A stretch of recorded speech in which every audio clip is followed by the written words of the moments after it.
So, what does accountability in church leadership actually look like? Is this the same across the world? This beautiful image shows a church sanctuary lined with national flags from around the world. Every nation represented in those flags carries its own assumptions about authority, honor, and accountability. A leader standing at that altar is shepherding people who may have radically different instincts about leadership, authority, and accountability, even if they share the same doctrine. So today, I want us to explore how national culture influences leadership accountability in the church. Welcome to Christian Leadership Insights. Now, let's take a look at what biblical accountability looks like from three different perspectives. From structural perspective, accountability must be built into the church governance. It's not something we do when we feel like. From a relational perspective, accountable leaders, good leaders who surround themselves with honest people who can give them feedback.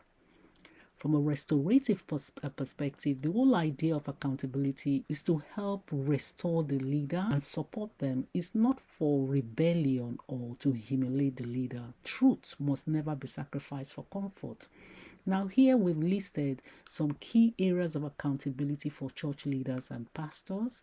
We take a look at spiritual leadership, pastoral care, ethical conduct, financial stewardship, organizational leadership, community engagement, accountability and transparency, and personal conduct. In fact, the last one, the personal conduct, is so important.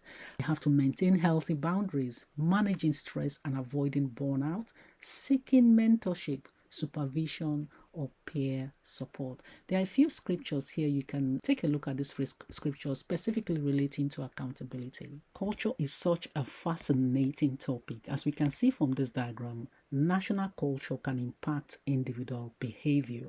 So let's take a look at a culture where power seems to be the main motivator and accountability is not really a subject that they talk about. In this sort of culture, you find that leaders are not questioned. Secrecy is normalized and there are no consequences for error. So the leaders can do whatever they like and they will get away with it.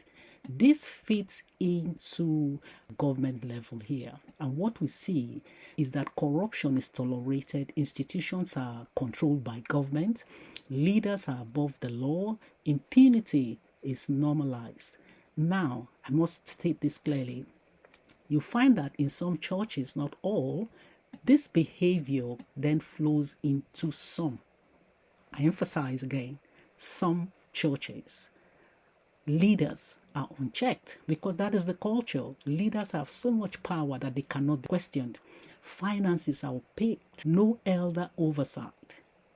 Financial secrecy, if you question them, that is equal to rebellion. Members are fearful to speak. That flows again to group level. They tend to develop a groupthink mentality. Dissenting voices are silenced. Conformity is rewarded over truth, and there is constant pressure to conform. That goes down to the group level. Individuals tend to shift blame to others. Complicity is normalized. Again, the fear of speaking up is there. Now, let's just pause for a moment and just think about this, that behavior is influenced by both the person and the environment. What's happening around someone affects how they act. People behave differently in groups, and group norms and pressure strongly influence behavior. Let's just do a comparison between higher and lower accountability cultures. On the left-hand side, we have low accountability cultures, attributes of low accountability cultures, and on the right hand side here we have high accountability cultures. Now we're going to base this comparison on specific factors highlighted here in the middle. So let's start with power. Countries with high power distance, the leaders are rarely questioned, whereas the low power distance culture, you find that challenge is expected and is seen as the norm. If you use honor and shame, admitting error is seen as something the lead is seen as public shame, so the leader will not do that. Whereas on this side, the leader will admit error and is seen as a form of integrity and personal growth. If we take a look at loyalty norms, we find that group loyalty silences dissent. Whereas on this side, whistleblowing is legally protected. It's okay to speak up with caution, of course. Then if you take a look at transparency here, finances and decisions are kept private on this side compared to governance structures that are legally enforced. In terms of leadership style, we find that this side, where we have low accountability cultures, hierarchy is so important, control and autocratic way of leading seem to be the norm, compared to servant leadership with peer accountability. Now, what is the impact on the church? You find that pastors' challenge doctrine is unchecked, compared to this side where elder boards and trustees function independently. I think it's worth just highlighting that these are cultural tendencies, not universal truths. There are some African churches that model excellent accountability, and so many other Western churches that do not. Some interesting themes do emerge whenever we talk about church accountability.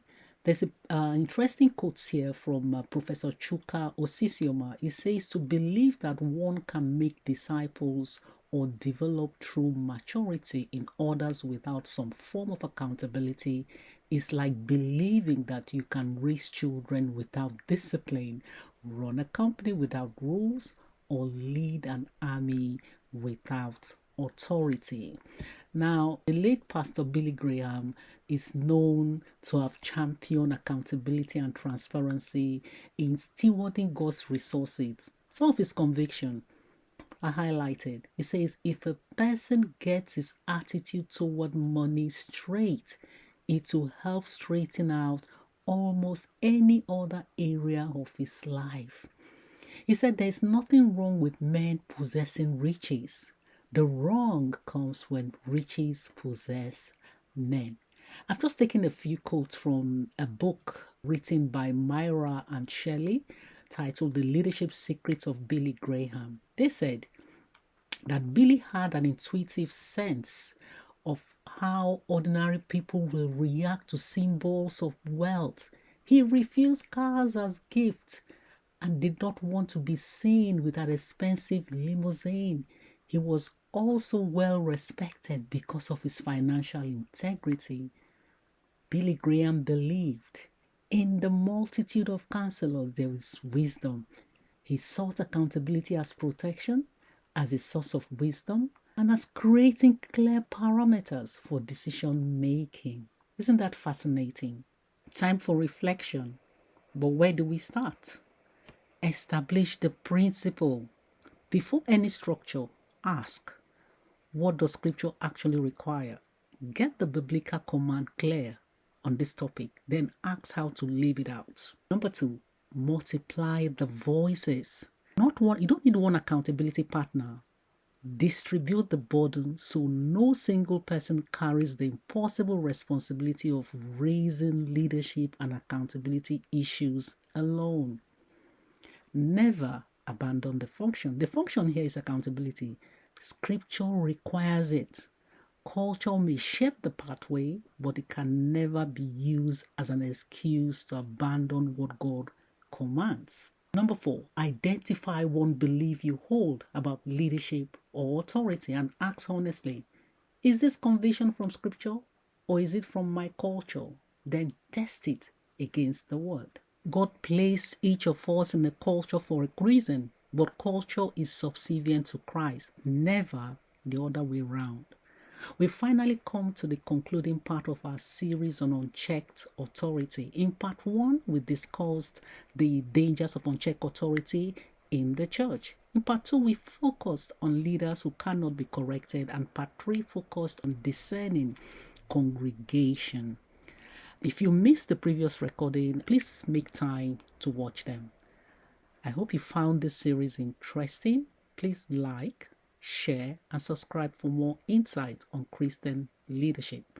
Thanks for watching.